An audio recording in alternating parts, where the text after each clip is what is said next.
వారు అడిగింది ఏంటో స్వామికి తెలుసు. స్వామి ఏమి ఇవ్వాలో వీళ్ళకు తెలుసు కనుక నేను ఇవ్వగలనని నమ్ముచున్నాను ప్రభువా. వారు అడిగింది ఏంటో స్వామికి తెలుసు, స్వామి ఇచ్చింది ఏంటో వీరికి తెలుసు. దేవునికి మనకు ఉండవలసిన పండగ వెంటనే వారి యొక్క తల మీద చేతులు ఉంచి మీ ఏమైతే అడిగారో ఆ రీతిగా మీ కన్నులు తెరవబడునుగాక.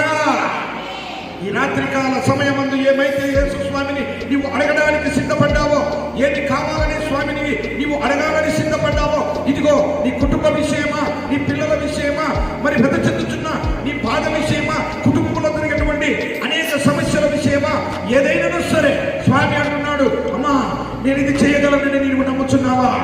నేను ఇది చేయగలనని నువ్వు నమ్ముచున్నావా? వెంటనే మనట స్వామి ఇది నీవు చేయగలవు, నేను నమ్ముచున్నాను.